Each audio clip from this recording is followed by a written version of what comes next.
साथियों, एक बार पुनः स्वागत है आपका हमारे यूट्यूब चैनल पर। तो साथियों, आज के इस वीडियो में हम बात करेंगे एनसीईआरटी कक्षा 8 सोशल साइंस, सामाजिक विज्ञान, जियोग्राफी, संसाधन एवं विकास के चैप्टर संख्या 1 संसाधन चैप्टर के अंदर जो प्रश्न पूछे गए हैं, आज का इस वीडियो में हम उनका सॉल्यूशन करेंगे। तो ज़्यादा समय को वेस्ट न करते हुए शुरू करते हैं अभ्यास प्रश्नों को। पहला प्रश्न है, पृथ्वी पर संसाधन असमान रूप से क्यों वितरित हैं?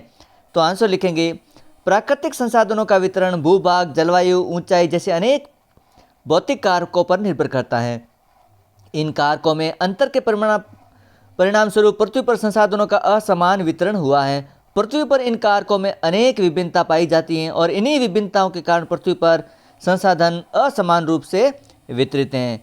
अगला प्रश्न है, संसाधन संरक्षण क्या है? आंसर लिखेंगे, संसाधनों का सतर्कतापूर्वक उपयोग करना और उन्हें नवीकरण के लिए समय देना संसाधन संरक्षण कहलाता है। संसाधनों के संरक्षण के अनेक तरीके हैं।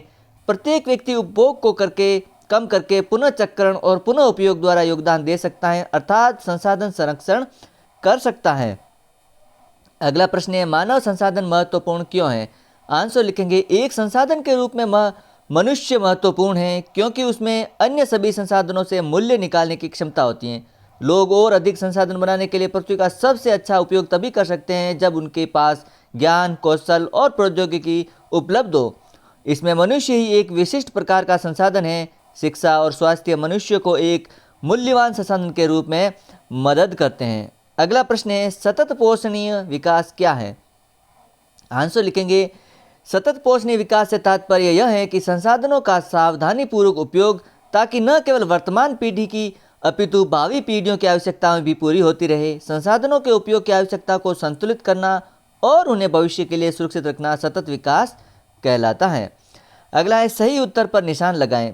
पहला प्रश्न है, निम्नलिखित में से कौन संसाधन को निर्धारित नहीं करता? तो आंसर यहाँ पर है मात्रा। अगला प्रश्न है, निम्नलिखित में कौन सा मानव निर्मित संसाधन है? तो कैंसर उपचार की औषधियाँ। अगला प्रश्न है, कथन पूरा कीजिए। अनवीकरणीय संसाधन होते हैं यहाँ पर सीमित भंडार वाले, मनुष्य द्वारा निर्मित और निर्जीव वस्तुओं से उत्पन्न। तो यहाँ पर आंसर होगा जीवित जंतुओं से व्युत्पन्न। अगला प्रश्न है, क्रियाकलाप। यहाँ पर चैप्टर ये पंक्तियाँ, रहीमन पानी राखिए, बिन पानी सब सून, पानी गए न उबरे, मोती मानस चून। ये पंक्तियाँ अकबर के दरबार के 9 रत्नों में से एक कवि अब्दुल रहीम खानम खाना द्वारा लिखी गई थी। कवि इस किस प्रकार के संसाधन की ओर संकेत कर रहा है?